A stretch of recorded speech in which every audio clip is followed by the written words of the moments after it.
guys. We back. Yes. Culture Discourse Podcast. Yes. Yeah. Freaking tired. It's only Tuesday. It's too early to be tired. Bro. Yeah. I was at the Canes game yesterday. Oh, yeah. It was hype. We gonna get into it later, but by the time I got home, slept, and stuff, I just have this thing where I'll be looking down at my phone. Next thing you know, it's like 2 a.m. and I'm like, oh, I gotta wake My up. man went down the rabbit hole. Yeah, I gotta wake up in 5-6 hours. So, but this was wild. Like, we always said we were gonna have guests on and stuff, and we would never have them on. We'd have like a couple 2 people. weeks But we haven't in guests 2 weeks in a row. And this is by far our most famous one. And probably will be for a while. Yeah. So this is kind of a big deal. I don't think y'all realize this, all right? Famous. So, ladies and gentlemen, if any of y'all ever remember the movie Rebound, starring Martin Lawrence, it's a great movie. Yes. And I actually watched this movie like several times before I ever met this dude. So it was even better when I realized, like, when he finally made me believe he was actually in it. I was like, yo, that's wild. Because he's I've not seen joking. that movie and I actually enjoyed it. But this week, we got joining us on the podcast none other than my former roommate, the homie, the day one, Logan McElroy. I don't know. I always butcher his last name. What up, Logan? What up, guys? That was quite spicy. Yeah, no, I mean, I wasn't lying. If I was going to lie to you about that, I'd make up a better movie. That's all. Right. That's a great point. That is a great point. Yeah, I'd have put something like Sandlot. Sandlot or Mighty Ducks or something. Yeah. Yeah, exactly. But like I'm saying, like I saw the movie and it was one of those, younger. It's like a fun movie, so I enjoyed it. Yeah, super predictable. Yeah, super predictable, but it's a good little like, hey, if it was back then? If Netflix was back then, like you would go to Netflix and throw it on and watch it. I'm looking on Rotten Tomatoes right now. What Rotten Tomatoes give it? Hold on. Nah, bro, laundry is coming out. Whoa, Rotten Tomatoes gave it a 14%. Hey, at least it would look. Rotten Tomatoes gave Hellboy 9%. Yeah. So you got that going for you. Yeah. Hellboy just came out. You know this what? weekend. I'll take it. I'll take it. On the same level. 14. That is double. Nah, you in the double digits. They didn't even afford Hellboy that. Nope. A 9. Yeah. So Sheesh. Let's go. that's solid. But I mean, tell the people a little about yourself. Like, what's up, man? Yeah, man. Well, like you said, I got the chance to be in the movie when I was like 12, 13 years old, and so I lived in Hollywood for a little bit there. I grew up in Georgia, but then moved to Hollywood for a couple different. Family went out there for what they call pilot season, which is basically where they shoot new pilot television shows. And when you're a kid and you're trying to make it in Hollywood, that's what your agent will recommend, is go to pilot season, because they're always looking for new talent, new actors, especially kids. And so that's what we did. My mom and I moved out there. My sister went with us too. My dad stayed back in Georgia to work, and lived out there for a while. And yeah, man, it was cool. Actually, the first movie audition I went on was for a movie called Rage Control at the time, and got a callback. Kept working on it, got more callbacks, director callback, producer callback, all that stuff. And then they told me I got the part. That they had changed the name at the time. They didn't even have a name for it anymore. They went from Rage Control to the untitled Martin Lawrence Project, to then eventually calling it Rebound. So the original name for it was Rage Control? Yeah, Rage Control. Oh, thank God they didn't go with that. That's what amazing. An awful name. That is the most. Yeah. I thought you were talking about like a completely different movie. I was like, I ain't never heard of Rage Control. Wow. Yeah, no, same movie. Kind of a fun fact not a lot of people know, but yeah. I was gonna say that's some trivia right there, that man. That is so trivia. That's like deep movie trivia though. Yeah. That's like that is. I mean, that's That is. Yeah, that's I'm next fighting level. Rebound is somebody. your favorite movie of all time type of trivia. Yeah, no, I'm fighting somebody that Yeah. comes up. Tiebreaker. Yeah, right. What was the original Oh, yeah. name of the Martin Lawrence movie Rebound? From 2005. Yeah, Oh yeah. my God, this. I So would fight somebody. another little fun fact for you guys about this, and it's interesting. Like, and I don't know if this is still the situation and how they do movies and stuff. But at least back then, this was 2005. They sign you to a multi-picture deal. So, for instance, if Oh yeah, I like remember you signed saying this. Yeah. yeah. So I signed a 3-picture deal. So they basically lock you into a certain salary. If they ever wanted to do, sequels to it or whatever, they have already negotiated your salary that way. Like, if I were to make it big or something like that, I couldn't be like, well, like, yeah, I'll do it, but for like, $2 million. Yeah, you couldn't try to swindle more money. Yeah, so that's super interesting. So we all signed three picture deals. So we technically could have done 2 sequels. So That's pretty crazy. funny. But so, and I never really asked you about this, but so how'd you first get into acting, and like what led up to you guys, like the build up to essentially moving to Hollywood and Right. the first Yeah. movie? We like I said, I grew up in Atlanta, Georgia, lived there as a kid, and now like Atlanta is very much like the Hollywood of the South. Oh, for the yeah, most part. yeah. Like, they film, Yeah, I mean, they film all kinds of stuff there, but they were just at the filming time, Bad like- Boys there. yeah, at the time, like early '90s, it was just starting to kind of grow, and I was just a kid, like literally a toddler. I think maybe a year old or so, and I was at the mall with my mom. This is again just obviously me retelling the story that I've just been told, and it came from my mom, so it could be a little exaggerated. Who knows? But we were at the mall, and you know how they have like those fountains in the mall, like the Yeah. big like fountains people throw pennies and stuff into. Yeah, so yeah. they had one of these fountains there, and there's like these little steps that kind of head down to it. So like it was kind of just open, like they didn't have like much of a barricade in it. You went, So like I'm you went playing in? on like the steps by the water and stuff. Yeah. Like, This and already I don't jokes. know why. Yeah, my mom thinks this is a great idea for like her 1-year-old child just to be playing by this Just- fountain, whatever. Mhm. And Nothing so bad a lady happens. comes up to my mom and asks if she could take a picture of me because she thinks it's cute that I'm playing in this fountain.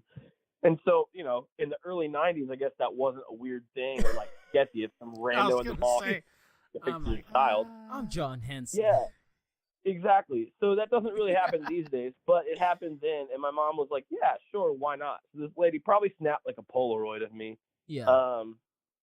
and gave her card, and she said, "Hey, like I'm a a modeling talent agent. Like your kid's really cute. Like we'd love to get him in like some print ads." And my mom was like, "Yeah, sure, lady. Like whatever you say. Like yeah, that's really gonna happen." So she kind of humored her, took the card, whatever, didn't think much of it. And a couple days later, this lady, ended up reaching out to my mom and said, "Hey, we have a spot for your son. We'd love to put him in a print ad." And that's how it really all got started. And so started that way, signed with that agency, and as a kid just did a bunch of different commercials and stuff. And so I was in a whole bunch of different like local, regional, national TV commercials. So for all kinds of different So what was products and companies. And what was the biggest commercial you were in, or like the the biggest one? one probably was, Yeah. so like as far as like name recognition, like I was in a Publix commercial.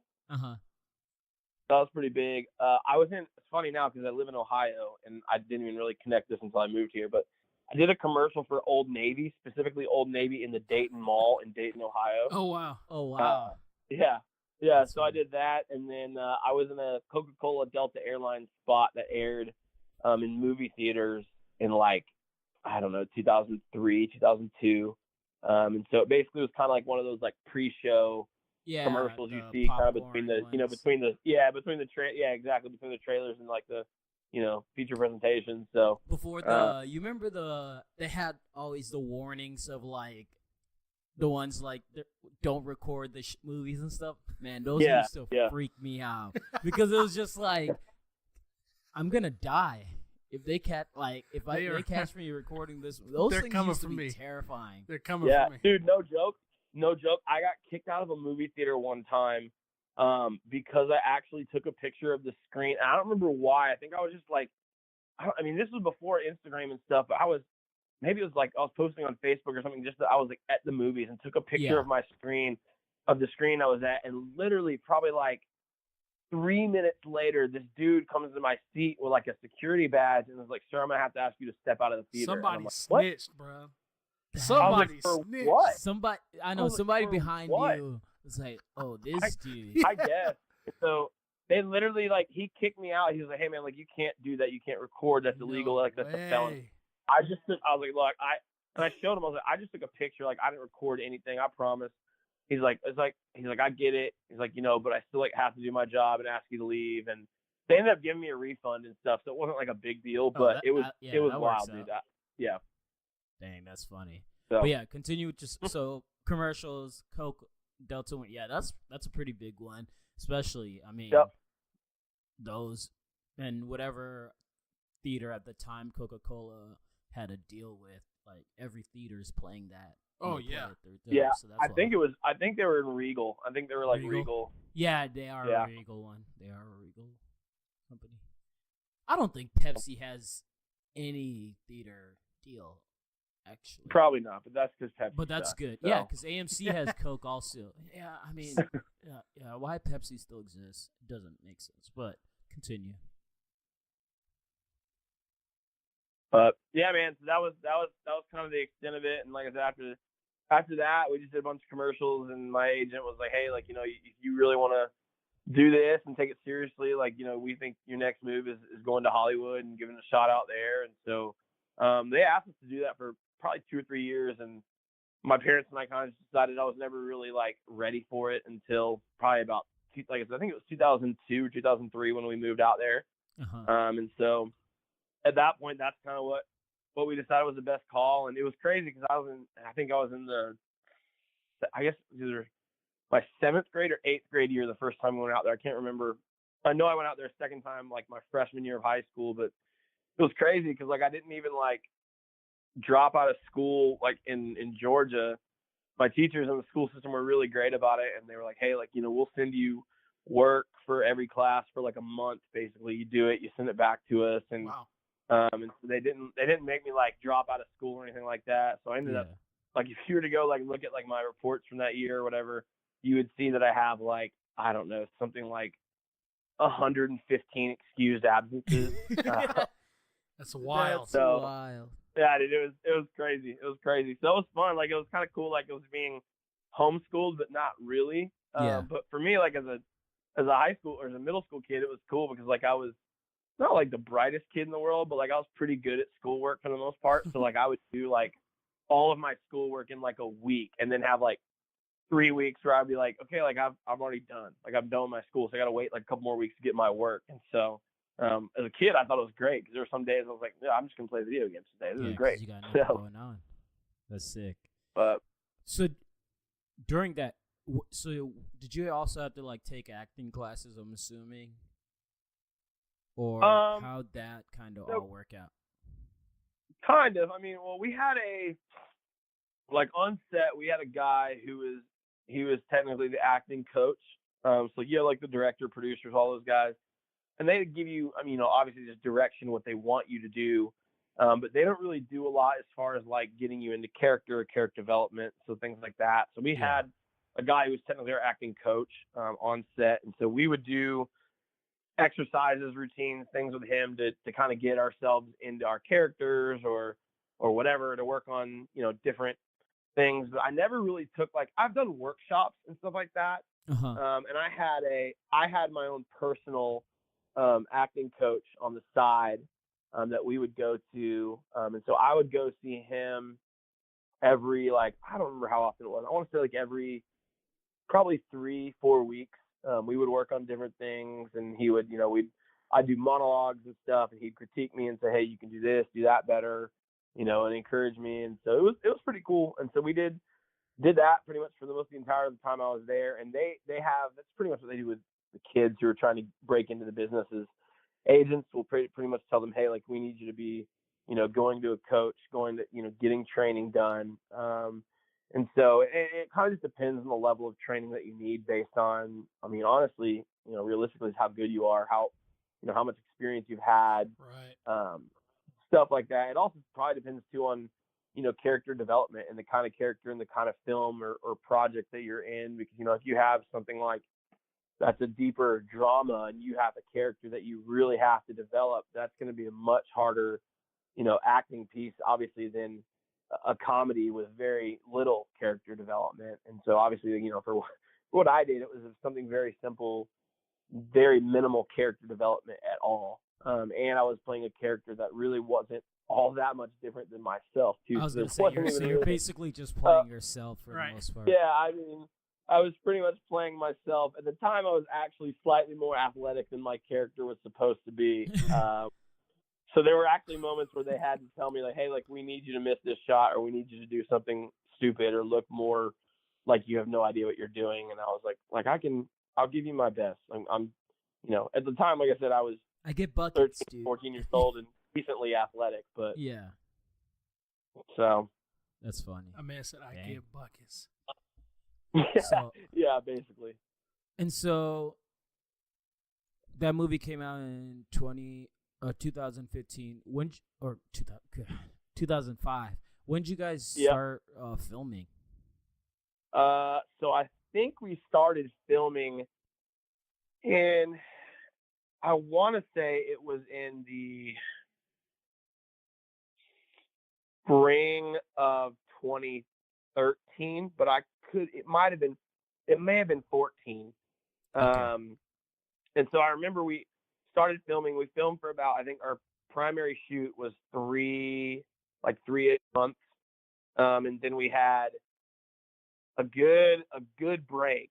And then we had reshoots. We came back and did some reshoots for about a week and a half or 2 weeks. And so that was, I want to say, probably 6 to 7 months later. And they had, at that point, I think, already had like a first cut of what they wanted.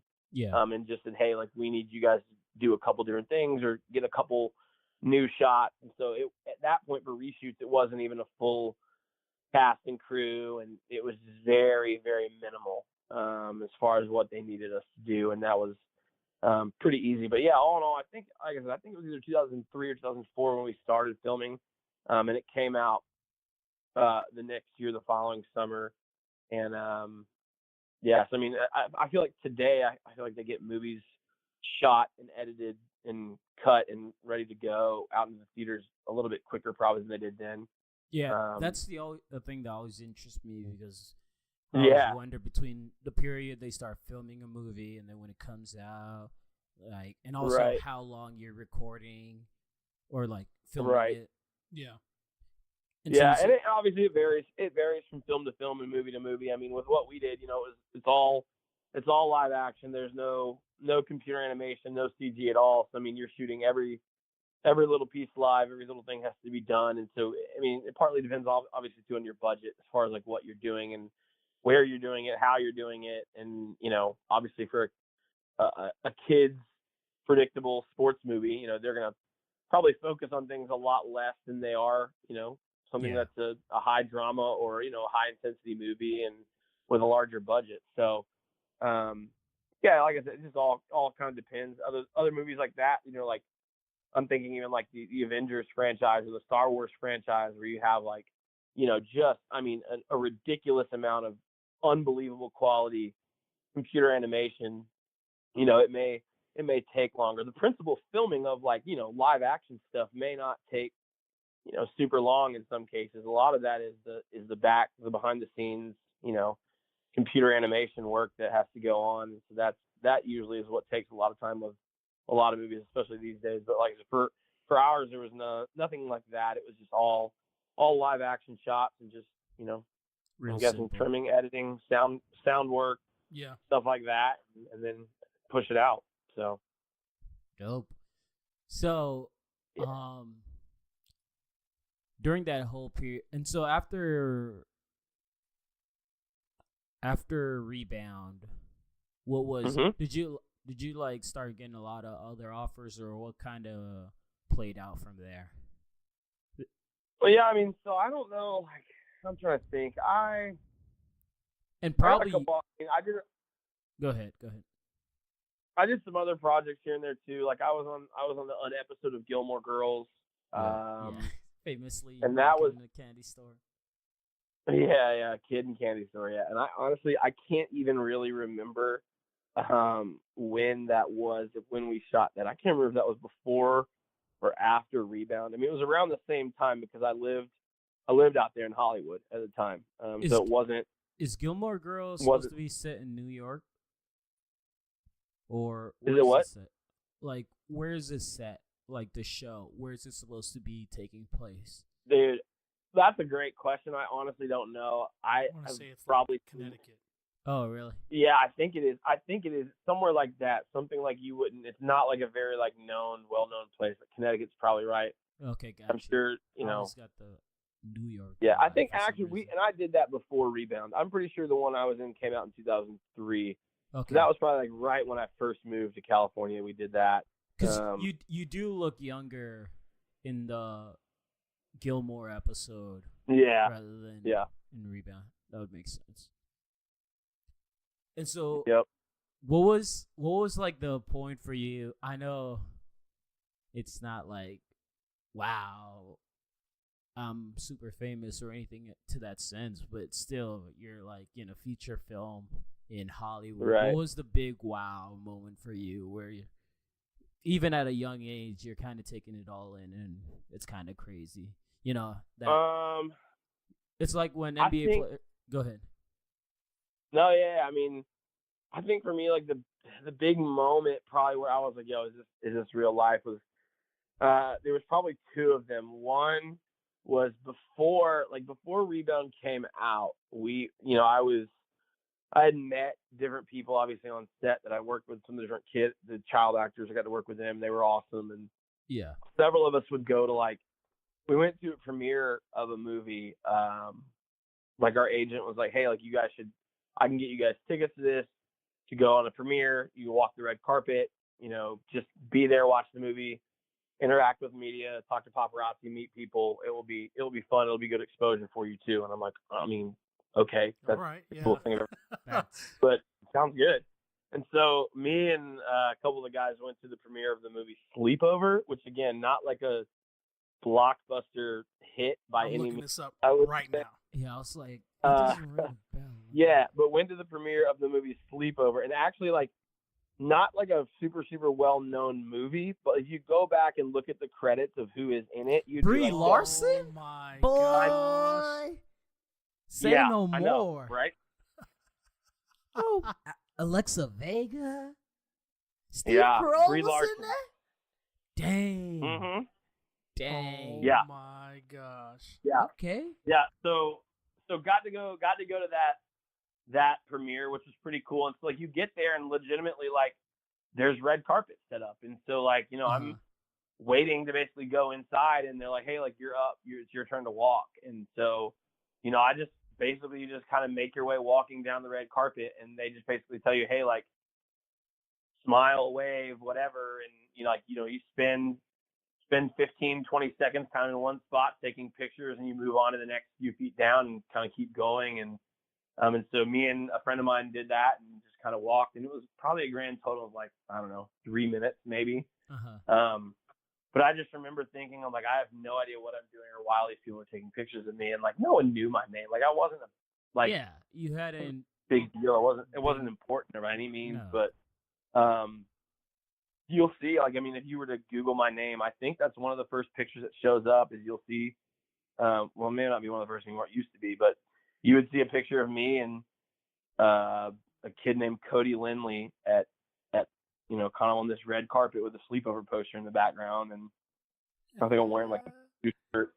Oh, you're wearing a blue, Carolina blue, white striped shirt. He's wearing a red shirt. Yep. Oh, yes. Yeah, dude. We went to the premiere of that. I got to do I never did an interview at that point. And so we did an interview with, I think, Tiger Beat magazine, and they ask you stupid teenage boy questions, and so I answered those, and so that was cool. So that was one of the moments for me where I was like, yo, this is, absolutely wild. And I don't know if I'll ever do this again. And I didn't. I never had another experience like that again. But like just to be able to say that I got to see that and like experience something like that was it's insane. It's wild. No, that's unreal. So, what was Martin Lawrence like? Dude, it's funny. That's like probably the number one question I get that people will ask me. It's like, what was Martin Lawrence like? And my answer, I feel like sometimes people are always surprised by it, but I mean, it's true. Like honestly, when he's not on camera, he's actually like super low key and like very like chill and quiet. At least that was my experience with him. So he's very introverted. Yeah, I mean, he seems very introverted when he's by himself or like probably with his boys or whatever. He was super nice, really really friendly to all the kids. He was awesome. And so like he has obviously we have our trailers and he would have like a bus type thing that would go anywhere we went to any location. He would have a basketball court set up there, and so he would play basketball. But every now and then he'd invite us to come over, and he'd be like, hey, like after we're done filming today, like you guys come over to the bus and like let's play some ball, like you guys hang out or whatever. And we're like, yeah, for sure. And so he'd invite us to come hang out and play basketball with him, and we would do that. And it was really cool. I mean, he was super nice, super friendly, and then like I said, but honestly a little bit more reserved and quiet than I thought he would be. And then when the camera starts rolling and the lights turn on, it's like he just flips a switch, and he is literally one of the funniest people I've ever met or encountered in my life. I mean, I can't tell you how many times we had to yell cut and stop a scene because like everyone's dying laughing. Like and there's nothing you could do because like and the way Martin Lawrence works, at least like it's back then, he probably is very similar to the same. He's probably very similar these days, but I mean, he would take a script and go very loosely off of that and just improv the rest of it. And that's why he's so good. That's why he's such a professional, because he's hilarious and he's a comedian. And so off the cuff, he's much better than he is probably scripted, I'm sure. And honestly, it's crazy. I mean, even though he didn't like personally like mentor me or teach me anything really with that, like I felt like I learned a ton even from that, just from that style, and how to act and how to go on the fly and off the cuff and just spit out lines and improvise. And that's really what he did a lot. So it was great, dude. It was awesome working with him. Like I said, kind of a quiet guy, but I mean, the absolute life of a party when you turn the camera on. And like I said, super friendly guy, super generous. We had basically a party at the end of filming that he pretty much rented out this bowling alley for us. And, we pretty much had a party at a bowling alley, which was really, really cool. So, yeah, dude, it was legit. It was awesome to be able to get to work with him. That's pretty awesome. Yeah. Because you always hear about those where it's either the person's really awesome or the person's just a total the exact the worst. And so you never know. But that's cool. And I've seen some stuff of like even Martin Lawrence at award shows or when he's kind of in public, and he seems very like quiet, reserved type. Yeah. When not like on stage, and when it's not time for him to be on, when it's like relaxing. Yeah. Because you get some people like you'll get a Will Ferrell, like I feel like he's always on no matter what. Yeah. So that's interesting. So then when did you move back to Atlanta? So like I said, well, we never really fully left. Like we had our house. Oh in yeah, Atlanta true. pretty much the entire time. But I think so. I decided to kind of move back there permanently. I want to say in like probably the late fall 2005, I think. So really not too long after the movie release. Gotcha. Yeah, and so at that point we were just kind of one of those things. It wasn't really like I did want to do it, but I didn't want to do it. And I also at the same time was like, I just don't want to miss high school. Like I was always a big sports guy, and I didn't want to miss Friday night football games, or I didn't want to miss, homecoming or prom or all that stuff. And I just felt like if I was going to keep doing acting, my life wasn't going to be a normal teenage life. And I wanted a little bit of normalcy because, it was just so different for the last couple of years before that. And not to say it wasn't fun or anything like that. It was great at the time of my life, but like I said, I just really wanted to go back to being a normal high school kid. I didn't really want to be that kid in the movie, or that was kind of my identity for a while early on in high school. Was that kid in the movie, and I just didn't want that. I didn't want that to be how people knew me. I wanted to be able to kind of create my own identity and figure out what I wanted to do in life. And at that point, it was kind of one of those things I was trying to figure it out still. And acting was an option, but I also wasn't sure, and so I wasn't really ready to commit to it full time and move out there permanently or make a career out of it or anything like that. I had fun while I did, and enjoyed the time I was there, but I really wanted to go back and just be a high school student. So I don't think after my freshman year I wasn't gone significant amounts of time after that. It was pretty much I was just in high school from sophomore year to senior year. Yeah, and I feel like it's probably one of those things. It's kind of different with you because it wasn't necessarily sprung off passion, if that makes sense, from the vibe I'm getting, because it was essentially the talent lady discovering you, and then it kind of led to more opportunities and stuff. And so I'm sure you liked it, you enjoyed doing it, but it wasn't one of those things like you were striving to. I'm sure you wanted to do well in it, but it wasn't, hey, my goal is to be a really right. Yeah, I mean, yeah, I never really saw like a long-term career or future, or like, man, this is what I want to do the rest of my life. Like, I enjoyed it for sure. I was like, man, if I could do this more, like, that'd be fun. But at the same time too, like, I also wasn't sure like this was how I wanted to literally, make a living. And it's obviously as a 14-year-old, 15-year-old kid, like, it's ridiculous to try to have to make that decision at that point. And it was a hobby for me as a kid. It's something I just liked to do. And basically my parents would always make me choose, because I would play baseball too. And they were like, you want to do baseball or acting? Would you have an audition? Would you rather go to the audition or go to baseball practice? And sometimes I'd pick baseball, sometimes I'd pick acting. And so I kind of was able to do both of those things. And then eventually I was like, all right, well, like, I'm, realizing, hey, like, I'm not going to make the major leagues one day. Like, I'm just not. But I might have a shot in this acting thing, and so try it out. And then, like I said, over time, like you said, it just became more of a hobby, something for fun. But it wasn't really something that I was like, I'm going to do this the rest of my life. And, I also wasn't really sure about moving into Hollywood permanently or living there permanently. It's just a different world, super fast paced. And I don't know if it was something that would have been healthy for me as a 15, 16-year-old kid. Yeah. No. So, yeah. And it seemed like your parents were very like good. Your parents left the choice up to you. It wasn't one of those things they wanted, like they were forcing acting on you, where it was. Yeah. You hear it so many times with child stars or just child actors where they, get into it, and you could tell at a certain point they just wanted to be a normal kid, but their parents are benefiting from it a lot, and so the parents are forcing them to do it. But it seems like your parents basically like, hey, you control this.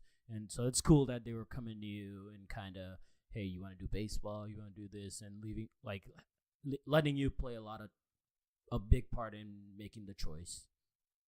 Yeah, they really did. I mean, they were awesome. I mean, my mom, she was a real estate agent in Georgia before we left for California. I mean, she basically quit her job to move out there with us. And so, it changed the course of her life. And when we moved back, she ended up not renewing her real estate license, ended up getting into teaching. And so everything changed. But I mean, yeah, they were always super sacrificial in that way and willing to help out. But yeah, it was always my choice, or my sister's too. Like, she would get into acting and stuff too. And but it was always both of our choices. Hey, do we want to do this? If not, like, then they had no problem with that, and we didn't have to. And so yeah, they were phenomenal. No, that's dope. Cool. Think. Oh, so last question I had. Did you have any like movies, big movies, or movies we'd know that like you auditioned for? You know how people talk about movies they had and they almost were close into getting in, or any movies like that where you basically got pretty close to getting the part?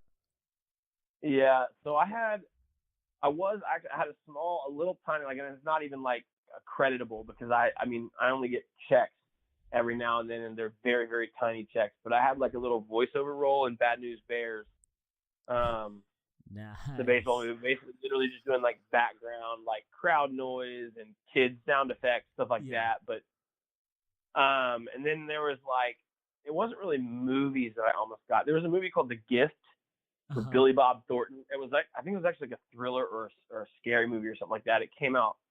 That was even before Rebound.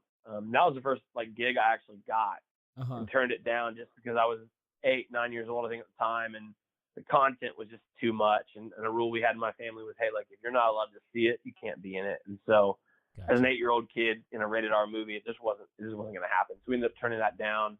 It wasn't actually that big of a movie, and then I would say the two biggest things I could think of that I was very close to.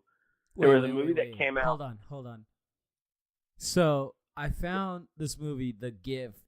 It came out in 2000. The description is: a woman with extrasensory perception is asked to help find a young woman who has disappeared. Does that sound like the right movie? Because this movie had Keanu Reeves in it. And, bruh, if you had the chance to be in a movie with Keanu Reeves. With freaking Neo. And J.K. Simmons. John Wick. That might be it, dude. I mean, because, Billy Bob Thornton was a part of it. So he was the writer of that movie. Let me see. Oh, yeah. I'm pretty sure, unless. No, he was the writer. No, you're right. Yeah. Dang. Yeah, that's the movie. Yeah. Kate Blanchett? Yeah, Kate Blanchett, yeah. Blanchett, Katie Holmes, Keanu Reeves. Dog. Hilary Swank. The whole squad. Yeah. Wow. Yeah. That's crazy. So I turned that one down. And so what would have been your role in that movie? Do you remember? I don't think it was a major role. I think I was like the son of one of the I guess Keanu's son, probably lead role. Dude. Keanu. Oh my god. Keanu's son. What up, bro? That's pretty awesome. That's cool, man. Yeah. All right, so I gotta ask this. Go ahead. I don't think I've ever asked this before. What was the most, and I don't know like how you gauge this, as a result of your acting career, who was the most interesting person you met? As a result of my most like interesting? I mean, it could be interesting, one that stands out. Gosh. That's a tough one. I mean, what are some other like famous people now, that names that we'd recognize that you met, if any? That I met. I mean, this was not because I was an actor. This was literally, I ran into him on the street when they were unveiling a star on the Walk of Fame. Was Chris Rock. Hey, nice. So like I met him and David Spade at that. Yeah. But like that wasn't a result of like acting. Right. No, it was just in right time, being in the right place, at the right time. Yeah. Yeah. So, go ahead. I would say as a result. Oh, okay. Okay, so this is not a very like famous person, but I know you'll know who this is, especially the both of you being sports fans. So I got to meet two people. I would say the most interesting people that I enjoyed meeting the most. Number one was I was in a commercial once with the lady who played Julius Bertier's mom from Remember the Titans. Oh shoot! Dang. You are going to church with your mama. Yeah, so again, not like super famous, but it was just cool to meet her. And like, I mean, I was fanboying out so hard. Like, I asked so many questions about it because that was like my favorite movie at the time. Like, and it had just come out, like probably a year or two before that. Yeah. So it was a hot movie, and that was cool to get to meet her and like ask her questions, and she loved it. It was like one of her favorite things ever to be a part of that, obviously. And so it was really cool to talk to her. The second person that I met on and this is funny, the only time I've ever flown first class in my life across the country. We were going from Atlanta to California to Hollywood. Uh-huh. and again, I think I was going out there for something with the movie, but I, was on just a regular commercial flight. But I'm sitting in first class, and sitting across the aisle from me and my mom is Bobby Cox, who's the Atlanta Braves head coach, legendary. Yeah. And so I was not about to say anything because I'm just completely starstruck. But you both know my mom. You both know my mom, and you know that she'll say anything. She won't with no hesitation. Mid-flight, mid-flight without hesitation, gets up, goes over across the aisle, squats down, leans next to him, and introduces herself and says, "Hey, I just needed to come say hello. My son is a huge fan of yours. He loves the Braves. He's sitting right there. We're, going to California and, for this acting stuff." And he starts literally having a conversation with my mom, and then basically switches seats with my mom for 5 minutes. And he comes and sits next to me and talks. That's amazing. That's yeah, no, it was wild. It was wild. And so he was asking me questions about, acting and stuff. And I was telling him about Rebound. And he legitimately said, I think his granddaughter maybe or something had seen the movie and really liked it. And so this is one of the craziest things that ever happened in my life. So then Bobby Cox proceeded to ask me for an autograph for his granddaughter. I was like, this is pretty surreal. That's pretty surreal. I was like, this is not happening. This is this is the coach of my favorite team in the whole world. Right. This is a living legend. That's something that sticks with you forever. My autograph. Yeah. Yeah. For sure. That's for awesome. Sure. That was probably the coolest experience, or meeting somebody I'd ever had because of the acting stuff. Dang. That's dope. Those Rebound checks still coming in? Dude, they do. They come in. There's not a whole lot of money in them, but they do come in. Hey, man, that every 6 months. That's a treat yourself meal right there. That's a. It's true. Hey, I will say this: it's enough that I still barely have to claim it on taxes. Barely. That's nice. Oh my gosh. That's man, bump the IRS, man. I know, dude, and bump the state of California because I'm paying state taxes in California every year. Ew. Oh, for real? Yeah, I get out of state taxes, and so I get checks from 20th Century Fox or Paramount Pictures, and so I have to pay state taxes in California. I had to do it. 50% of that check is gone. Yeah, oh yeah, for sure. That's crazy. Dang, that's dope. I know. So now, so basically, how we all me and Lindell basically got to know you. You moved to Raleigh from Atlanta. Yep. And then we all worked together at the place that shall not be named for 3 years, and then right, you got a job in Cincinnati, and now you got a kid on the way. Oh, got married. Forgot to throw that important detail there. Wedding was litty. It was so hype. It really was. It's crazy, bro. Yeah. Cause 1 month was what? About a month ago, a little less than a month ago, right? Or not 1 month, one year. Yeah, 1 year. 1 year. Yeah, 1 year, yeah. And I was looking, I was like, it was coming. I was like, God, that was a year ago. Yeah. It flew by. Yeah, it was. It's blown by. I feel like Gatlinburg was 3-4 months ago. God, it was more than a year. Yeah, Gatlinburg. Yeah, and so now got kid on the way, not kids. Plural. Yeah. So you're first. Yeah. And you struck a double play. So how's that been? Take us there when you first found out. We got the 2-for-1 special there. It was good funny, old BOGO. Yeah. Well, it's not really BOGO. It's buy one, pay for two. So that's true. Oh my God. Yeah. Yeah. That's pretty much what happened. I asked for one, and they charged me twice and said, "We're going to give you more product." So, yeah, dude, it was crazy. It was funny. We found out we were pregnant in December, and shortly thereafter, decided that we were going to tell our families, and I can't remember. I think we found out. Yeah, so we told our families right around Christmas. So about 4 weeks after we found out we were pregnant. And at this point we were, probably 7 weeks.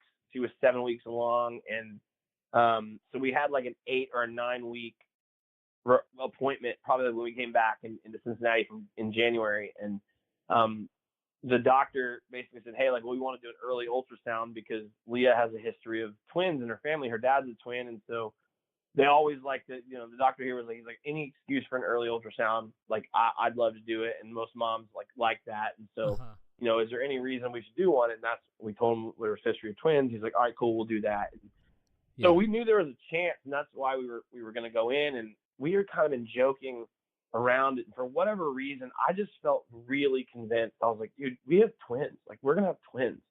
She was like, no, we're not. Like, you don't know that. And I was like, dude, I don't know. Like, I really think so. And she just had some symptoms that were a little bit extreme. And, of course, Google is your best friend and your worst enemy at the same time. And so, I'm looking things up, and, I'm like, babe, you might have twins. And she's like, I doubt that, but we'll see. So we went in, and we went to the doctor and got in the room, and the lady who was running the ultrasound was like, so why are you here? And my wife, my sweet wife, was a little bit confused, I guess, or lost in the moment, and just forgot what she was kind of asking. And she just kind of looks at the ultrasound lady and is like, well, I'm pregnant. That's why we're here. She looked at her real funny and was like, well, yeah, I get that. I understand. But like, why are you here so early? And I'm like, oh, it's because, there's a history of twins in the family. And so she's like, that makes sense. That's why you're here. Okay. So, she gets the, the whole jelly thing out, starting ultrasound. Belly jelly. Yeah, some belly jelly. And she starts going ultrasound. And just like so nonchalantly, matter of fact, she's like, oh, yep, we got 2 babies in here. And like, thank God I wasn't drinking something at the time, because I got to spit it out, no doubt. And yeah, she just said it. And I was like, excuse me? Like, 2 babies where? Like, right here. In here? Where you put them. And she just like waved a little wand thing and moved it twice. And sure enough, you could see 2 heartbeats. And I told her, I was like, hey, will you check back there around for a third just to make sure that there's not a third one? I need you to loop back around, bro. Yeah, exactly. I told her to just double check. Oh, yeah. But she said, no, this is 2. And so, yeah, twins coming in the end of the summer. Dang, dude. That's going to be here in no time. Yeah. That's crazy. Yeah. So what's preparation been like for that? How can you even prepare for that since it's your first? Like, that's wild. It's been a lot, man. We moved in January or February now. We just bought a house.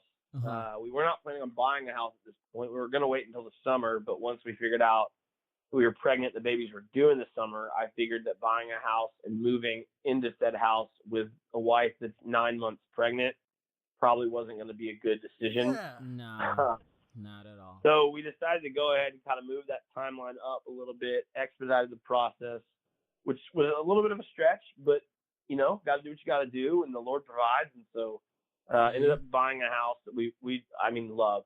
Absolutely love it. And so at this point now, it's mostly just kind of nesting, and Leah's in that mode where she's nesting a lot and kind of just getting ready for the babies to be here. And last week a little bit was spent working to clean out the nursery and take things down that don't need to be in there and put them in storage. And at this point now, it's the next thing is starting to put together cribs and furniture pieces that go inside the nursery. And that's really what we got next. We got a whole bunch of baby clothes and stuff that we got to shower. We were back in Raleigh about a month ago, and so we got a ton of stuff like that, a ton of like random, baby toys and baby accessories and all kinds of other good baby stuff. And so right now, did y'all go like? Oh, go ahead. No, I was just saying right now, it's just like building things and trying to catch extra sleep while I can get it. Yeah. So did y'all? So what did we go with? Did we go with like 2 separate cribs? Did we get a double wide? Did we get some bunk beds? No, we are not going to go with bunk beds. Probably not good yet. Maybe eventually we'll get there. We did got two separate cribs, and they're actually pretty cool because they convert. So like, and I didn't even know they made things like this, but I'm learning stuff all the time about babies and parenting and stuff already. But yeah, they convert into like larger beds, so like you can eventually pull down the sides of the crib and make it like a little toddler bed with smaller rails, and then eventually you can pull those off, and they kind of flip around and they basically turn into a headboard, and so you pretty much like theoretically this bed can work from being a crib and go all the way to I think a full size bed that they could literally sleep in until the time they're in probably high school if they really wanted to. What? That's why. Yeah, it's crazy. So I mean, that obviously saves you so much you'll probably want money to get right a bigger mattress, better. But yeah, Yeah. I mean, these beds basically convert into full size bed frames, and they can use them for years. And so I'm like, hey, that sounds like a great idea. We don't have to buy another one for 18 years, so I'm down. I'm assuming that was a gift. Yes, it was. Oh, was. yeah, God. you gotta hug whoever Yeah. gave you that. That is. Oh yeah, Yeah, for sure, that for is- sure. It's been crazy. If nothing else, we know for sure these babies are going to be like the most loved kids of all time because my family and her family are just they're insanely amazing, and they have 100% spoiled us, and we're so appreciative of that. But yeah, it's been crazy. These babies are they're gonna have more stuff as when they're born than I have now. So Yeah, which is what you want. That's dope. Yep. Cool. Well, got a lot of talking about you and stuff. Dope. We'll get into some stuff, other stuff I want to get into, but bro, Tiger did it. Tiger freaking did it, which is He did. It's so wild because, I mean, just from his whole situation with his wife, getting chased with the golf. And the crazy thing, I remember when that story happened, it happened late, like midnight or whatever. And so you're waking up in the morning and you're hearing about the story and you're just like, what? And then from there, it was just like downhill spiral, dealing with drugs, all this stuff. And then he had this little period off, tries to get back into golf. He's dealing with all these body issues and stuff. And it just seemed like it was over. He was never gonna get back to that point.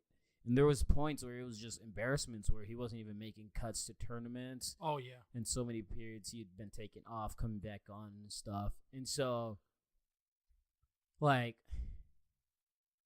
for him to come back and just to winning it at the Masters, which is the biggest tournament golf-wise. It's the Super Bowl for golf, where people that don't care at all, like, you're tuning in to watch, and it's just, I can't think of any other, like, greater comeback story in sports than what he just pulled off this Sunday. Yeah, dude, it was crazy. It was cool to watch that. I mean, I'm not like the biggest golf fan in the world. Like, I'll watch like the majors generally, and maybe like the Ryder Cup and stuff. But yeah, dude, it was sick. I mean, it was the coolest thing. I got to watch and see Tiger in person when I went to the Augusta National several years back, and it was one of the coolest experiences of my life. Just getting to walk that course and see that. But I mean, even then, this was before everything kind of went downhill for him. The crowds were just unbelievable. For that. But man, it's so good.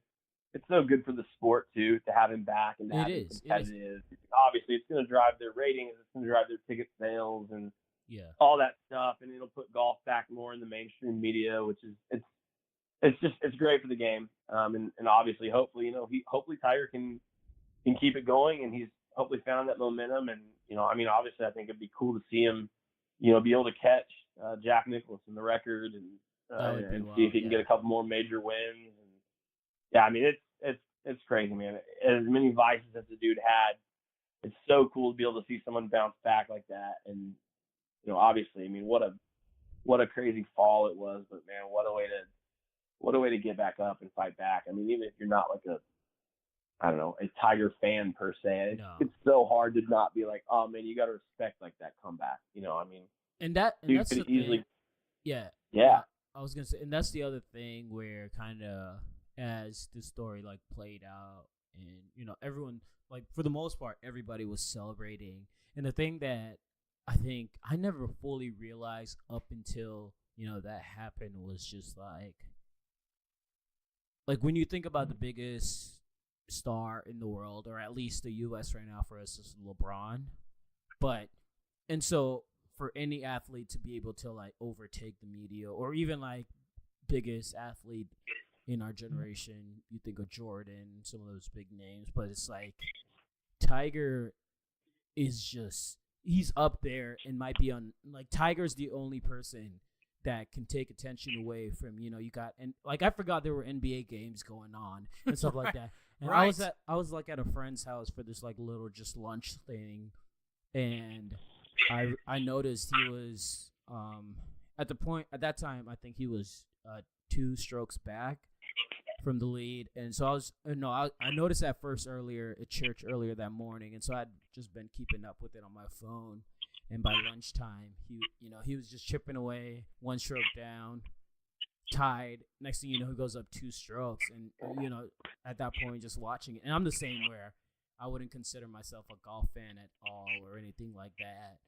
But when it's Tiger there, you're tuned in, and everyone was just ready for it to happen. And I think just the way things had played out, nobody expected this, and it's just the matter of the stage he did it in. Like ESPN, it's crazy. The ESPN's biggest stage. Yeah, ESPN's 30 for 30 tweet is like, when they do the little "what if I told you," and I was like, 10 years or whatever y'all made this, I'm gonna be emotional because it's gonna be crazy. And I think it's one of those, you just forget how much he went through, and so when you go back seeing it, and it really is truly crazy. But I think the other tough part about that, because you did have people that were like, oh, y'all just forgetting about Tiger's past now or stuff like that. And I think with him it's different, where he's the one where people separate like him as a person from the athlete a lot.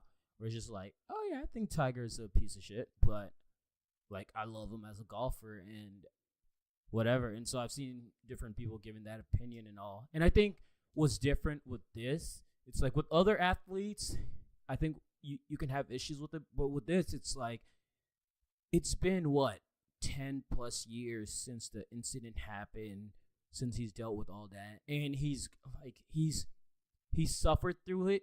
And it's one of those things. I think the issue right now with our culture is one of those, just like, do we give people like second chances, or is that crazy? Can we not do that anymore?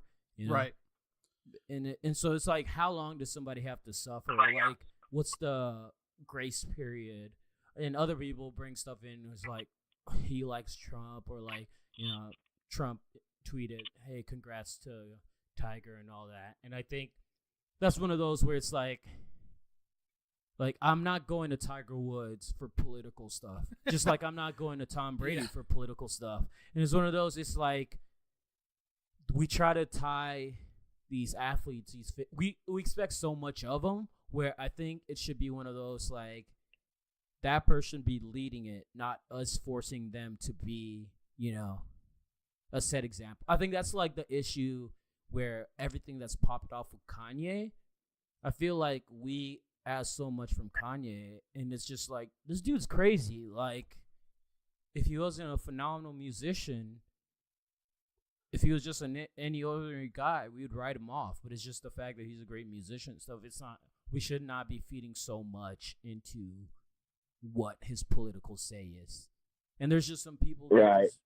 it's just hard. I don't know how.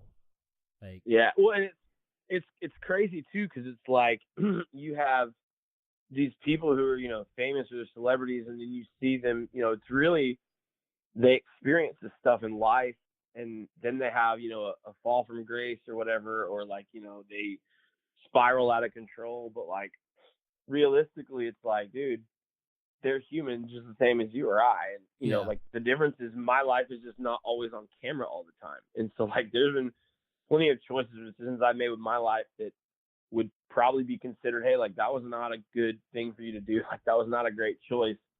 But the difference is like I don't have the world watching me, and I don't have 1,000 people judging my every single move. No. You know, and so that's hard, and I think that's so difficult for us to remember sometimes as like just normal human beings. Is like these people, these professional athletes or celebrities, like they just have so much more pressure on them because people are watching them literally all the time. I mean, like they could walk into a gas station to get gas and come out, and like people are taking pictures of them or like know that they are there, and that's wild. Like I can't even think of that. And honestly, like kind of going back to our conversation earlier about, you know, my time in Hollywood, like that literally was like part of the reason I quit, is because like I just didn't want that. Like that seems like such a terrible thing, and like I have so much respect for anybody who's an athlete or has any type of fame or notoriety in that regard, because I'm like, dude, like that's tough pressure. And yeah, some people abuse it and some people don't do a good job handling it, and some people aren't ready for it. But at the same time, man, like it's like, dude, we got to do better as a society of giving people a second chance. And you know, and hopefully, you know, I don't know, hopefully Tiger's, you know, past that stuff. Hopefully he's grown, he's learned, he's moved on.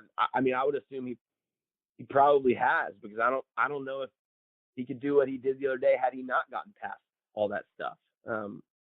In fact, I know he couldn't. There's no way. Like, there's just no way you could have performed that way on such an amazing, high professional level in literally the most prestigious golf tournament in the world if you still had all those things going on inside your head. And man, it was just it was fun because Lindell and I actually got to watch the end together, and we were talking about it on the last, I think like 17 or 18, when we were on 17 or 18, and I just thought it was so appropriate the way it ended, because it really, like, so in my opinion, some of the best golf tournaments are like in the Masters. You always love to see it come down to like two guys tied in the corner of the last hole, and whoever makes the better shot in the last hole wins it. Well, like Tiger had a 2-stroke lead going into the last hole, and it was it really became. And I told Lindell, I was like, this is so cool, because like it's basically Tiger versus himself right now, which is the most appropriate way to end it, because that's literally what the whole story was about. It was not about like Tiger beating anyone else or not being the best. It was about having to like overcome his own adversity, and literally that's the last hole was all about, was him just having to not beat himself and then taking it home. And so I thought that was just so cool, so appropriate how it ended. Yeah, no, I totally agree with that, where it was basically like the rest of the field finished and it was just waiting on him. And it was just watching that whole time. It was just surreal, and just you could just like feel just the anticipation in the audio, like in the crowd, and it's one of those moments like I would have killed to have been there, because it felt surreal. And I was listening to like some radio podcasts and so that sports podcasts that were talking about it, and it was different because typically in golf it's like a very, you're cheering for everyone after every hit, they're clapping for everything. But you could feel it towards the end there, where when Molinari like got it in the water, they were cheering because people were just cheering for everyone else. It's like, no, like we need y'all to mess up. We want Tiger, and I think I think the other significant thing about this is it's not like he was beating it. It's not like he was beating guys that you never heard of before. You had big names like Dustin Johnson, Brian Koepka, all these guys that are well known that he was fighting off, that are top of the golf world.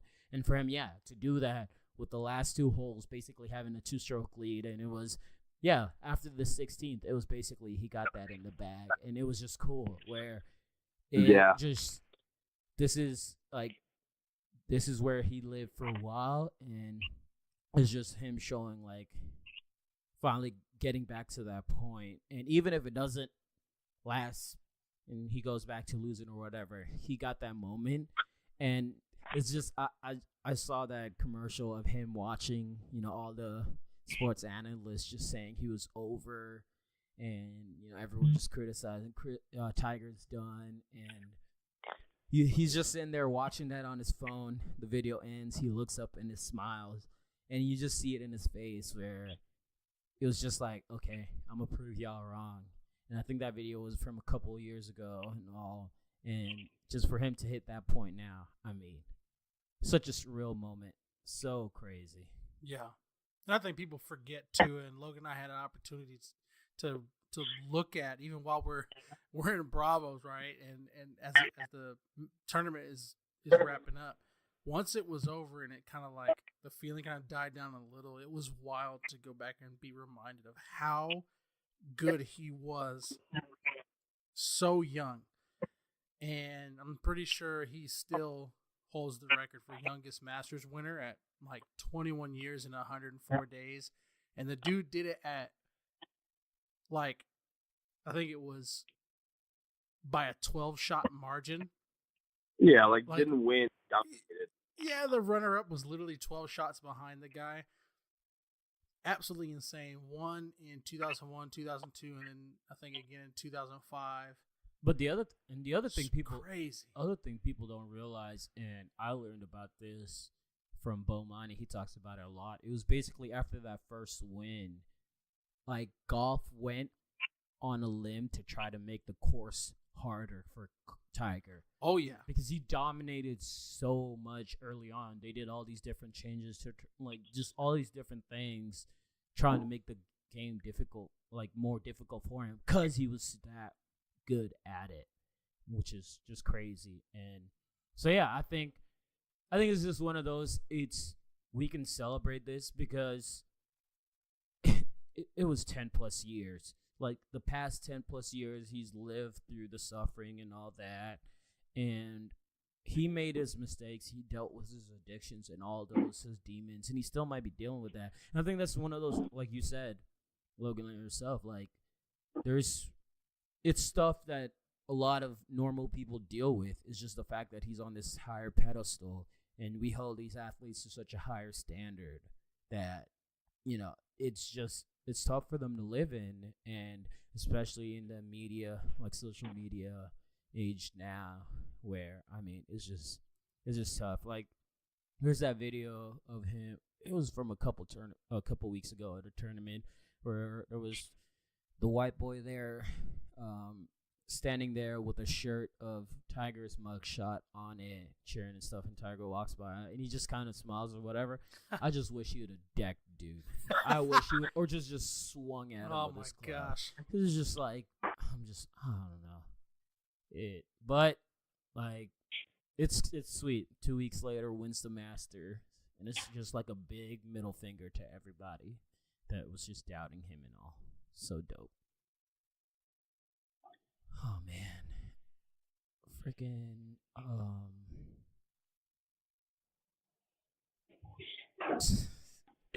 So this is pretty sad. Have y'all watched Parenthood? Yes.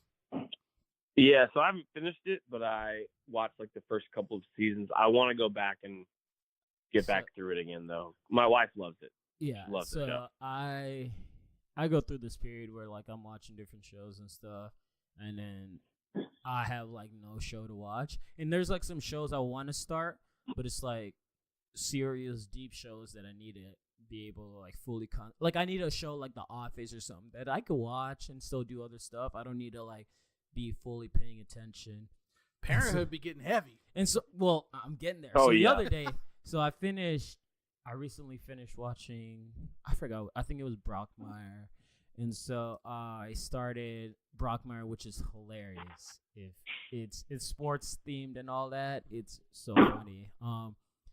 But I was sitting there and I was struggling, and I was like, should I start The Office for 100th time? Which, no issue with that. The Office was phenomenal, one of the best shows ever. But I was going through, and so I Googled some show recommendations and I saw Parenthood. I was like, oh, I'll throw this on, watch this. Bruh, the first 4 episodes of that movie, I was sitting there like we're doing my work, and I was like, oh my God, like This is y'all, life. y'all got me all. It gets real quick. Yeah, I was watching this. I was like, what the? Like, I ain't signed up for all this. I thought this was supposed to be a little fun, sappy little family movie and stuff. Nah, it ain't. Now I'm hooked, so I just gotta finish that. But are y'all, like, what shows are y'all watching right now? Are y'all Y'all Game of Thrones people, ain't you? I mean, that's what I'm on right now. What's crazy is a lot of the stuff that I've been watching has been like Netflix type stuff. It hasn't been like network TV. Obviously, just recently I finished the Umbrella Academy, which was dope. Dude, Umbrella Academy. I heard that was great. It's really good. Yeah. My favorite thing of that show is just the soundtrack to it. Oh yeah. Like the soundtrack, it's one of the best soundtrack. Like, oh yeah. Sound wise films. Yeah. Or A couple nerdy things. Yeah, that's pretty much my list right now. I'm in hyper nerd season right now. Star Trek Discovery, Game of Thrones. Suits is in the off season. I like Suits. Suits is a banger, but yeah, everything else is kind of Netflix. So looking forward to a handful of stuff. I'm going back through a couple older shows that are like, for whatever reason, I just didn't finish. So like this one will mess y'all up because I know you love this show, but like I never finished New Girl. Oh, dude. So Quality. yeah, so I'm going through New Girl right now. I think I'm on like season 4, maybe 3 or something like that. So it's fantastic. I'm loving that. And then I'm going back to like Criminal Minds. Like I love shows like that. Criminal Minds is one of my favorites. So I'm going through Criminal Minds right now. But like I'm looking forward, like you said, Lindell, to like some, I mean, I can't wait for Stranger Things to come out and just binge watch the heck out of that in about a day and a half. So that's gonna be great. I still pretty consistently, flip on either The Office or Parks and Rec every now and then. Like you said, Ben, like if I'm just doing something and I want something on, like I can watch any of those episodes and continually do something else. So, been doing that. And then my wife loves the Great British Baking Show. And I'm not going to lie. It's actually not terrible. Like I don't hate it. Dude, it's good. Have you seen Nailed It? Yeah, dude. It's not bad. Have you seen Nailed It on Netflix? Oh, bro, Nailed It. Yeah, we minus quick. Like if they quick could just story. Go ahead. Quick story for you with Nailed It. This is how much we love Nailed It. I think the show's phenomenal. I think it's hilarious. I want to be on the show because I think I would do pretty terrible, yet it would be funny. Yeah. But I also we got so excited about Nailed It the other day, or this was a couple weeks ago, I guess. But I saw it said Nailed It Mexico, and I was like, oh my god! Oh, dude, it's hype. I was like, yo, the Mexican. I was like, I thought it was Nailed It, but like Mexican food. So I was like, oh, this is gonna be amazing. I can't wait. And then I turned it on, and they're completely speaking Spanish. Yes, it's great. It's so great. I love it. I just need a Japanese Nailed It, and then we'll be good. Oh my gosh, dude! I need every. Imagine an African one, bro. An African one, dog. Oh, that would be amazing. No, yeah, I stumbled upon Nailed It and immediately was hooked. Like the host on the original version, she's just obnoxious and annoys the living hell out of me. But the show's so good. Really I'm like, I'll suffer through it. Yeah, she's like literally the most extra of any person I've ever heard in my life. That's the thing, yeah. It's not like, okay, like there's being much, and then there's just, you're on a whole nother level. Also, from what I've heard too, and I was informed this, I think, by my sister-in-law maybe, or maybe it was my wife. I can't remember who told me this, but Nicole Byer, the host of that show, has her own podcast, and it is pretty adult rated. We'll just say that. I heard it. I was like, oh my god, I can't even look at Nailed It the same anymore. Yeah, it was pretty bad. That's that. I'm gonna have to give it a listen for like what? Yeah, short 5 seconds. But yeah, no, I saw the same thing. I saw the Mexico one, and I was like, oh wait, what? Listen, and like turn it on. Immediately saw they were speaking in Spanish. I was like, I'm hooked. Yep. Turn this up. Yeah, because like finishing up school and stuff, like one of the things I want to do is like learn Spanish because I wanted to for the longest time, and I've learned like the easiest way is just watching a lot of Spanish shows and stuff like that. So I saw that, I was like, oh yeah, I'm going in. I'm throwing the subtitles, going in for a ride, and it's great. It's so good.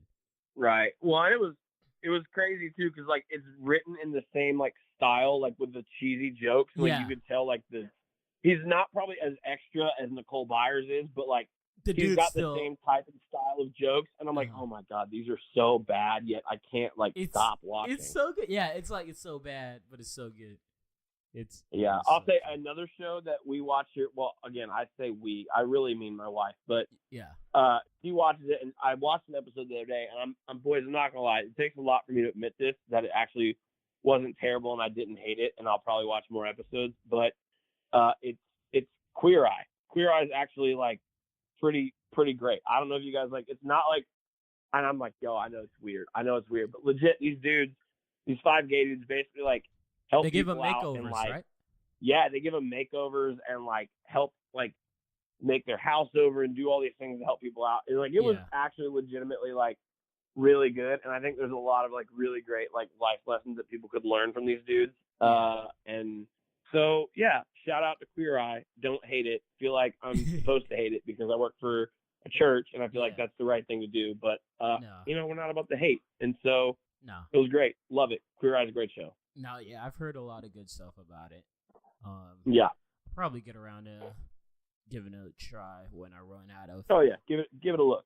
Yeah, that's the thing with like Netflix. Netflix has so many shows, but like so when the much ones, content. but the ones like when crazy. I'm done with the ones, I'm like, okay, what do I watch next?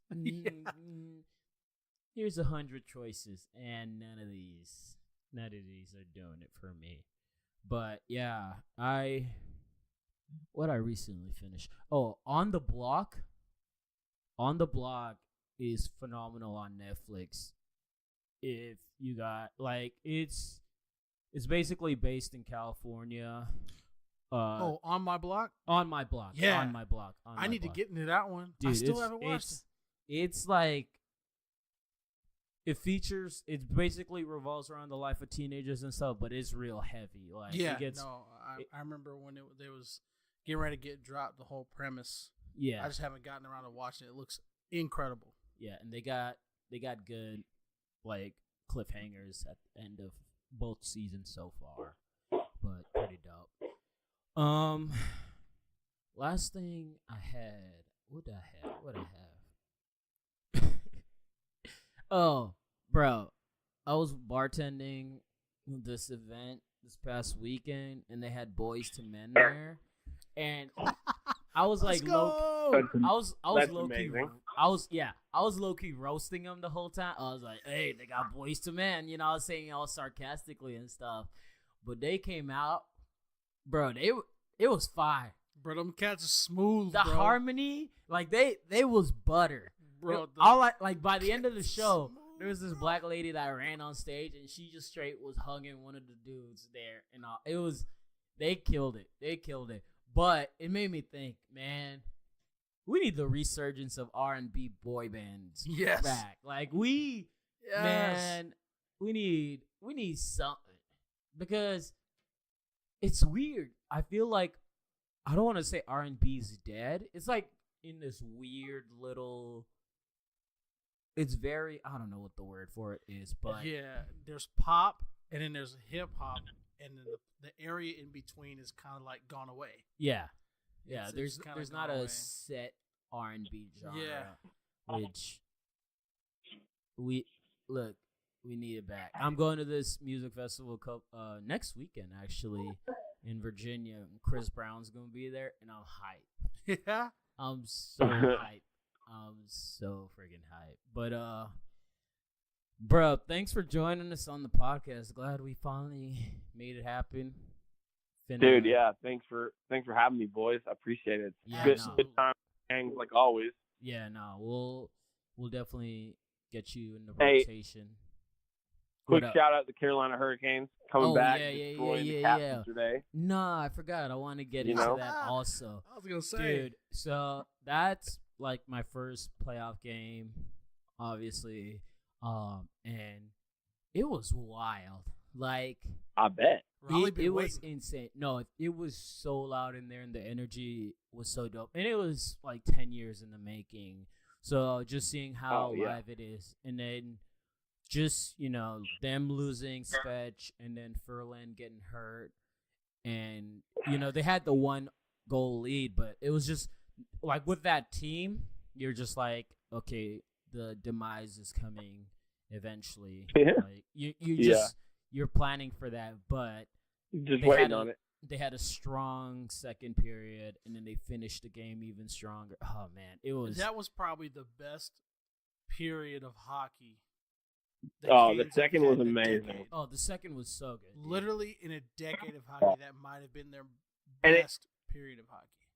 It wasn't just the goals and the out shooting them; like they were physically manhandling them too. Oh yeah, they were throwing their weight around, and it was like crazy because you're like, these are kids, like they have no idea what they're doing or how playoff hockey even is supposed to work. Yet here they are, like not just like playing well, but like giving the hand to the defending champions. Yeah, and that was the thing. Like a lot of people were like roasting Svetch when he got hit and all that, and I got like my whole issues with that and all.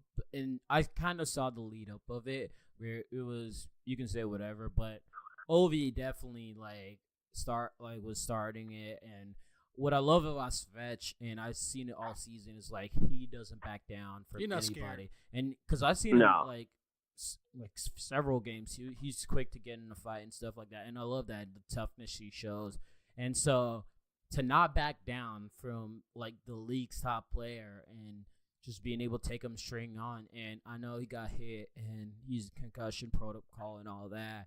And hopefully, like, I'm glad he didn't get hurt worse. And hopefully we're able to get him back by Game 5 at least. I doubt he plays tomorrow, but yeah, I think they already ruled him out for tomorrow, so he's out for tomorrow for sure. But hopefully they'll get him back. It was interesting too because I was reading about it, and Ovechkin basically was like, hey, like he was slashing me or whatever, and then we basically both said, hey, like let's go, like let's do this or whatever, and went at the same time. I'm like, yeah, I get that, I guess, but yeah, I don't know, dude. Like I don't think that like that kid is just going to be like, oh, yeah, let me just fight. Like, I don't think he's had a career. That was his first career NHL fight. Like, he's fought once in juniors ever. Yeah. And then fought then. And you're like, why would he do that? Like, that doesn't make any sense to me. And honestly, like I think Ovechkin kind of goaded him into it a little bit because it was like, I don't know, in my opinion, and I could be completely wrong here, but the first two games. It was definitely the first two games. Yeah. I watched the replay. Go ahead, sorry.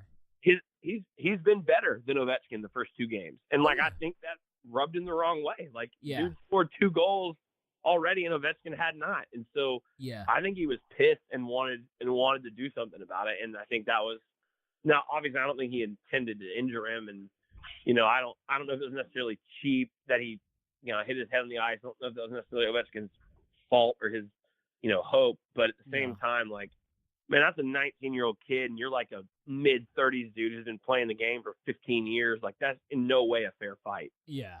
You're one of the biggest dudes in the league, and, it was not a fair fight, but it's just – hopefully he comes back. The boys rallied, though. The boys rallied. They did, and, man, I've slowly grown to love Warren Fogle these, past few games.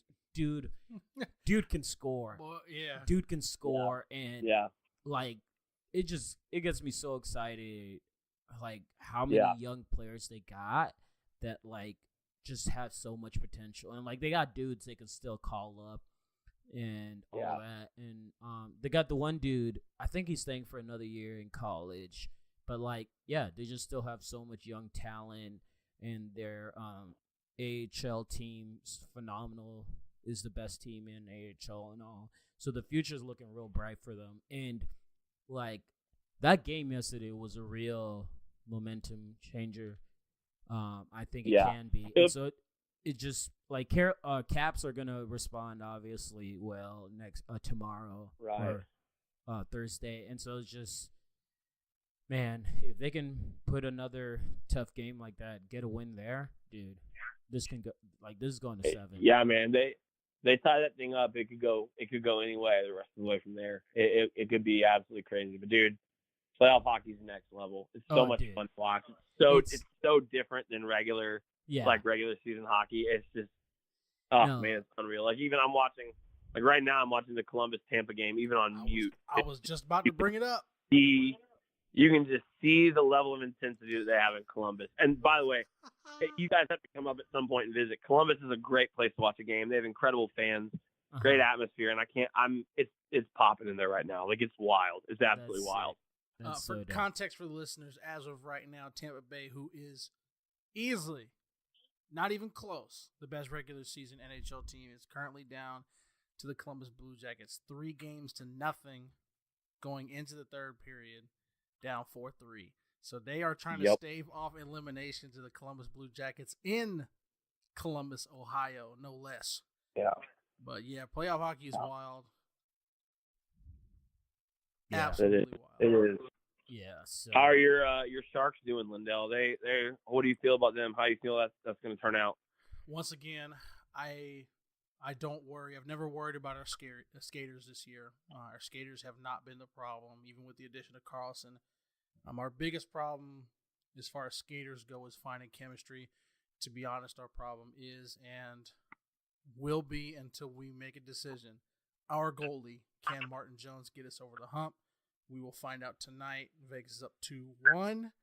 We are in Vegas, which is very lively for a 2-year-old team.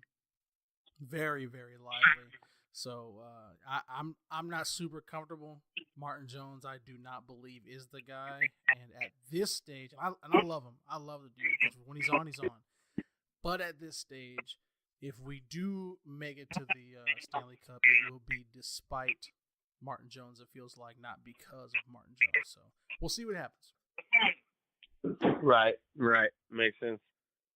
Yeah, exciting. I got a friend that works with the Canes that I'm trying to get a ticket to Game 5 or Game 4 because I looked at the tickets earlier today and I was like, yeah, I'm gonna hold out a little longer for this one. The game's tomorrow night, right? Huh? The game's tomorrow night? Thursday night. So, but it was so electric in there. It was the atmosphere, and I know it's been cool because I even we were texting the whole game, Logan. I was just like, man, I wish you could have been here because we've been going to the past 3-4 seasons, going to games, a lot of games, home games, and it's just a lot of suffering and to finally hit this point where they're not, this is they just made improvements each season, and this is the jump they've made between this season and last season has been just huge, and so it was cool. Yesterday when the game ended, I told my wife, pregnant with twins, that I was going to fly to Raleigh on Thursday and go to the game, and she looked at me like I was a gang fool. Hey, worth a shot. It was worth a try. She did not find it funny. I'll say that. So. I bet. All right, dog. Well, we're going to get on out of here. Thanks for joining us, man. All righty, boys. We'll have you back on soon. Catch you on the flip side, man. Culture Discourse Podcast. Thanks for listening, guys. You can follow us on Twitter at CDiscoursepod. And catch you next week. Out.